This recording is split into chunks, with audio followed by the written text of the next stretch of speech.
Bueno, de acuerdo al curso de procedimientos legales ambientales, el módulo 1, clase 3, realizada por Cristóbal Correa Jr., en el marco del Diplomado de Procesos Legales Ambientales de la Pontificia Universidad Católica de Valparaíso, el cual yo accedí y realicé, tengo acceso a esta información y quiero compartirla. Así que vamos a ir. Primero, los tratados internacionales que corresponden al Acuerdo de Escazú y los defensores ambientales. Existen varios tratados internacionales con temáticas ambientales. La Convención sobre las Zonas Húmedas, como el Ramsar, y la Convención de Viena para la protección de la capa de ozono. También está la Convención sobre Conservación de los Recursos Vivos Marinos Antárticos. Todas estas convenciones son de la década de los 70 y 80, actualmente vigentes y confirmadas. También está el Protocolo de Montreal sobre sustancias que disminuyen la capa de ozono, la Convención de Basilea para el control de los movimientos transfronterizos de derechos peligrosos y sus eliminaciones, el Protocolo de Tratado Antártico sobre la protección ambiental. Este tiene que ver con reafirmar el estatus de la Antártica como un área especial de conservación y realizar el marco de protección de ambiente antártico y sus ecosistemas dependientes asociados. Convención Marco de las Naciones Unidas sobre Cambio Climático, firmado en 1992. Convención sobre la Biodiversidad Biológica, también del 92. Convenio de las Naciones Unidas para luchar contra la desertificación del 94. Bueno, y los más nuevos, el Acuerdo Regional sobre Acceso a la Información, la Participación Pública y el Acceso a la Justicia en Asuntos Ambientales para América Latina y el Caribe, conocida como Acuerdo de Escazú, firmada en 2018, al cual nos referimos ahora. Bueno, el Acuerdo de Escazú es un acuerdo regional sobre el acceso a la información, la participación pública y el acceso a la justicia en asuntos referentes a problemas ambientales para toda América y el Caribe, y esto marca un antes y un después en la participación de los defensores ambientales, como derechos humanos incluidos. Entonces, los derechos de acceso, es decir, llegar a enterarse de los procesos que afectan al medio ambiente. Consagrado en el principio 10 de la Declaración de Río del 92, son fundamentos principales del Acuerdo de Escazú. O sea, este Acuerdo de Escazú tiene su fundamento también en otra declaración adscrita por Chile, que es el Acuerdo de Río del 92. El mejor modo de tratar las cuestiones ambientales es con la participación de todos los ciudadanos interesados en el nivel que corresponda. En el plano nacional, toda persona deberá tener acceso adecuado a la información sobre el medio ambiente que dispongan las autoridades públicas, incluida la información sobre materiales y actividades que encierran peligro en sus comunidades, así como oportunidad de participar en procesos de adopción de decisiones. Los estados deberán facilitar y fomentar la sensibilización, la participación de la población, poniendo la información a disposición de todos. Deberá proporcionarse acceso efectivo a los procedimientos judiciales y administrativos, entre estos el resarcimiento de daños y recursos pertinentes. Esto se traduce en que el Estado está obligado a transparentar todos aquellos procesos de permisos ambientales que ocurren en el Servicio de Evaluación Ambiental SEIA a cargo de la Superintendencia Medio Ambiente SMA.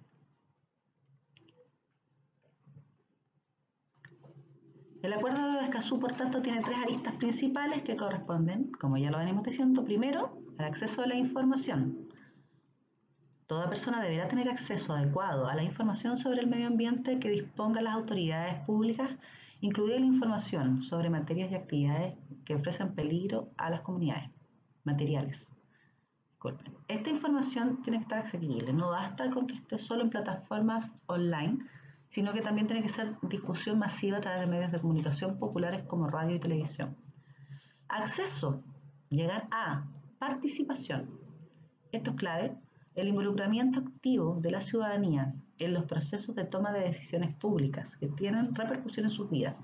Por ejemplo, si se va a construir un puerto en la ciudad costera donde yo vivo, yo como residente de la comuna costera tengo que tener acceso a toda la información referente a las modificaciones al ambiente que va a hacer este proyecto y a los procesos de mitigación que incluye todo el proceso.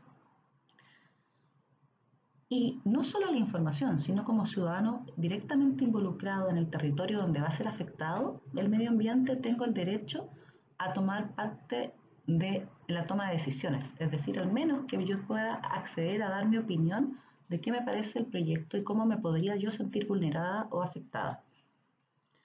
Es por eso que también el tercer punto o arista importante en el Acuerdo de Escazú es el acceso a la justicia, en el que se concreta el derecho de vivir en un medio ambiente adecuado, libre de contaminación, que es como uno de los mecanismos a través de los cuales las personas pueden participar en el control y cumplimiento de las normas ambientales.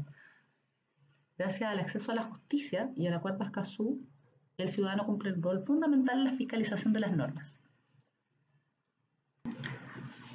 Bueno, este tratado, llamado Acuerdo de Escazú, tiene como objetivo luchar contra la desigualdad y la discriminación y garantizar los derechos de todas las personas ciudadanas a un medio ambiente sano y al desarrollo sostenible, dedicando especial atención a las personas y grupos de situación de vulnerabilidad y colocando la igualdad en el centro del desarrollo sostenible. Aclaraciones. El desarrollo sostenible es sinónimo de desarrollo sustentable, aunque técnicamente tienen algunas diferencias. Y tiene que ver con asegurar a las futuras generaciones el acceso a los mismos recursos y a los mismos ecosistemas y servicios ambientales que hoy nosotros tenemos. Por ejemplo, poder ir a los humedales, tener acceso al agua potable, acceder a los ríos, a las playas y a todos los recursos y patrimonios naturales que ellos tienen. ¿Cuáles son las situaciones de vulnerabilidad? Bueno, más adelante se describe, pero tiene que ver con las personas con dificultad de acceso a la información, como serían personas con discapacidad o personas con falta de recursos económicos o falta de educación.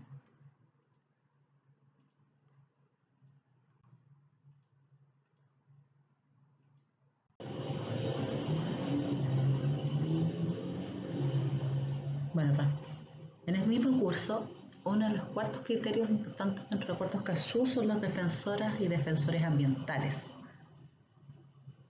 En el fondo, los protagonistas de exigir el acceso a la información, de defender el territorio, de activarlo y de pedir justicia ambiental. Entonces, entendamos qué son los defensores ambientales. Son personas que defienden los derechos humanos en asuntos ambientales. Así se comprende lo que es un defensor ambiental en cuanto a lo que es el Acuerdo Escazú. Individuos, personas únicas, independientes o grupos de personas organizadas que se esfuerzan por promover y proteger los derechos humanos relacionados en materia del medio ambiente.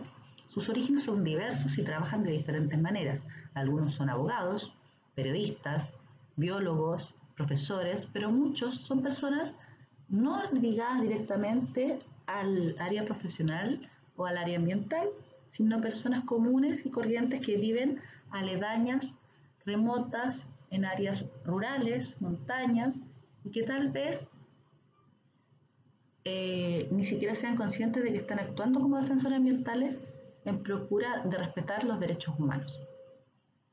Esta es la definición Frost, de M. Frost.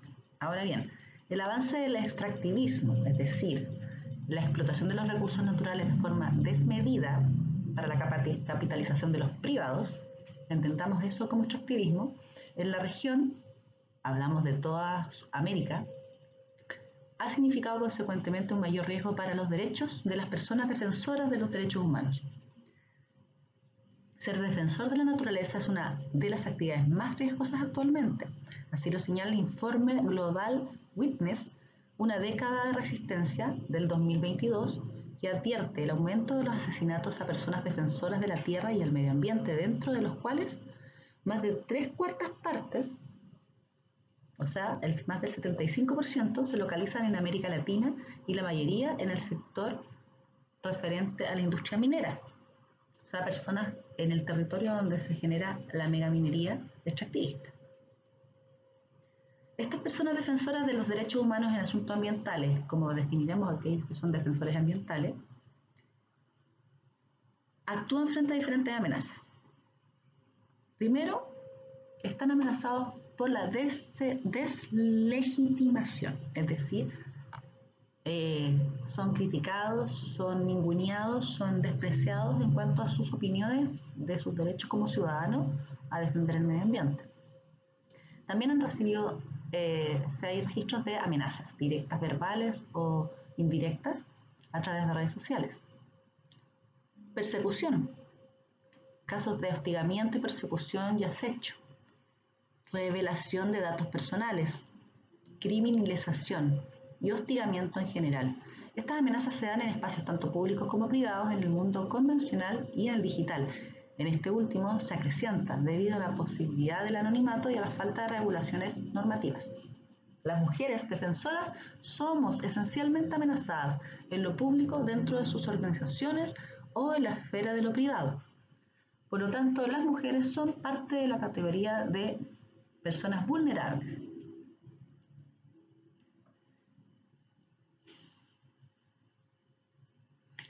Acá tenemos una infografía hecha por la ONG FIMA de Derecho Ambiental que dice así.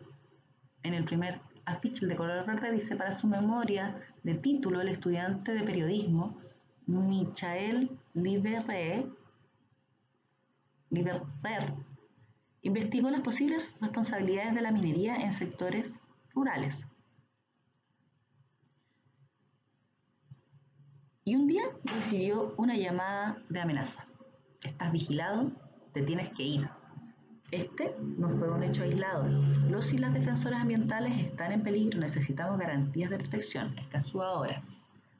Desde el 2014 y en medio del enfrentamiento contra la minería de invierno, Gabriela Simonetti, de Alerta Isla Riesgo, comenzó a recibir mensajes violentos alentados por discursos de los medios. El 8 de junio del 2019 recibió una amenaza por redes sociales. Te vamos a meter dinamita en la raja. Mientras una camioneta de sindicatos de mina invierno se apostaba a las afueras de su casa. Este hecho no es un hecho aislado. Los y las defensoras ambientales están en peligro. Necesitamos garantías de protección ahora.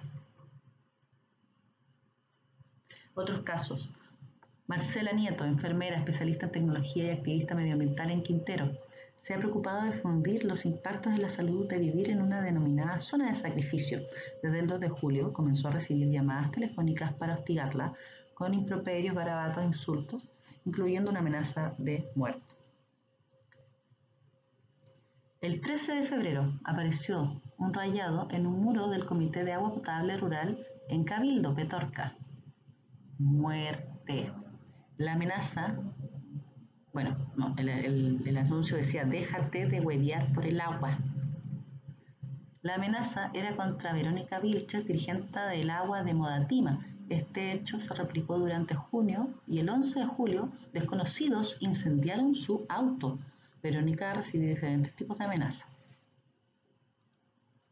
Seguimos con casos de amenazas a defensores ambientales. El 2019, Rodrigo Mundaca, defensor del agua y miembro de Modatima, emplazó al ministro de Agricultura por sus derechos de agua. En la misma semana, perfiles falsos en redes sociales amenazaron de compartir su imagen con una bala en la frente.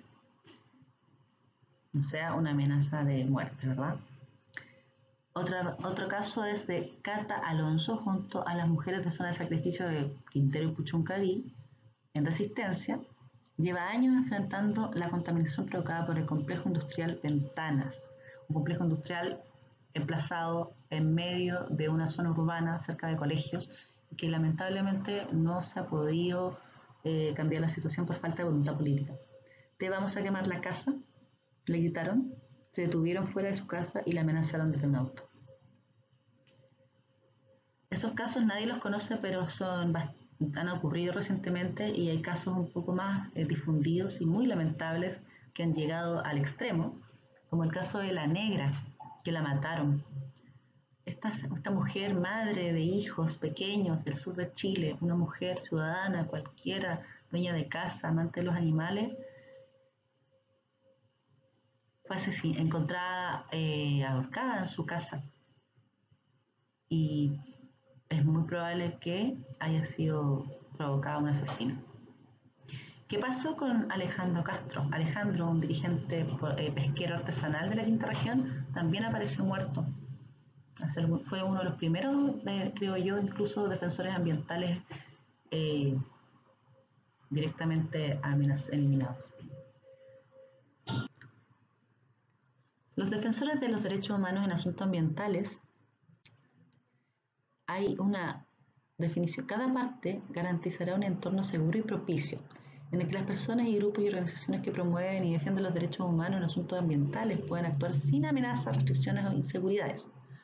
Bueno, aquí vemos la gran diferencia entre lo que dice la norma, el papel, y lo que sucede en la realidad.